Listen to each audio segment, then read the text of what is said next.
अक्षय पुण्यात नोकरी करत होता. त्याची आई सुमित्रा गावात एकटी राहत होती. वडिलांचं निधन अनेक वर्षांपूर्वी झालं होतं. आई आणि मुलगा यांचं नातं खूप घट्ट होतं.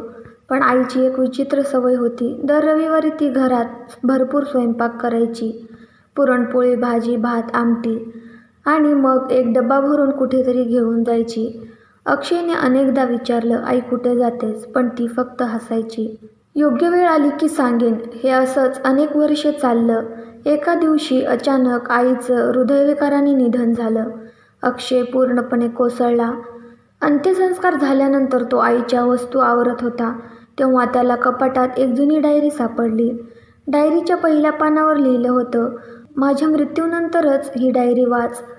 अक्षयचे हात थरथरू लागले. डायरीमध्ये अनेक गोष्टी लिहिल्या होत्या, पण एक गोष्ट वारंवार दिसत होती, रविवार. तो मुलगा, माझं वचन. अक्षय अधिकच गोंधळला. तो मुलगा कोण होता? पुढच्या रविवारी अक्षयने ठरवलं, आई ज्या वेळी घराबाहेर पडायची त्याच वेळी तो जाईल. गावाच्या बाहेर एक छोटंसं मोडकळीस आलेलं घर होतं. तिथे एक तरुण मुलगा राहत होता. वय साधारण 25 वर्ष. अक्षयने दार ठोठावलं. मुलगा बाहेर आला. त्याने अक्षयला पाहताच विचारलं, आजी आज आली नाहीस का? अक्षय स्तब्ध झाला. आजी? हो सुमित्रा, आजी. अक्षयच्या अंगावर काटा आला. तो मुलगा आईला आजी म्हणत होता, पण त्याचा त्यांच्या कुटुंबाशी काहीच संबंध नव्हता. मुलाने घरात बसवलं. भिंतीवर एक फोटो लावलेला होता. फोटो पाहून अक्षयच्या पायाखालची जमीन सरकली. फोटोमध्ये त्याचे वडील होते. अक्षय हादरला. हा फोटो तुझ्याकडे कसा? मुलगा काही क्षण शांत राहिला, मग म्हणाला, कारण ते माझे बाबा होते. अक्षयला विश्वासच बसत नव्हता. त्याचे वडील? या मुलाचे बाबा? म्हणजे त्याच्या वडिलांचं दुसरं कुटुंब होतं. तो संतापला, पण मुलाच्या डोळ्यात अश्रू होते. त्याने एक जुना लिफाफा दिला. तो सुमित्रा आईने लिहिला होता. पत्रात लिहिलं होतं, अक्षय, हे सत्य तुला खूप उशिरा समजेल. तुझ्या वडिलांकडून चूक झाली होती. या मुलाची आई खूप आधी गेली आणि त्यानंतर तो पूर्णपणे एकटा पडला. मी त्याला कधीच माझा मुलगा मानलं नाही, पण त्याची चूकही नव्हती म्हणून मी त्याला उपाशी राहू दिलं नाही. अक्षयच्या डोळ्यात पाणी आलं.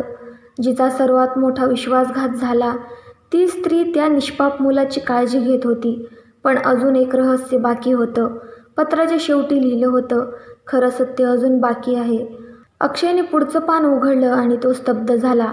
हा मुलगा तुझा सावत्र भाऊ नाही, तो तुझाच सक्का भाऊ आहे. अक्षयला धक्का बसला. हे कसं शक्य होतं? पुढे लिहिलं होतं, तुझ्या जन्मानंतर मला जुळी मुलं झाली होती, पण हॉस्पिटलमधील गोंधळात एक बाळ हरवलं. आम्ही अनेक वर्षे शोध घेतला. नंतर कळलं की ते बाळ दुसऱ्या कुटुंबाकडे वाढलं. तोच हा मुलगा आहे. अक्षयच्या हातातून डायरी खाली पडली. समोर बसलेला मुलगा त्याचा हरवलेला सख्खा भाऊ होता.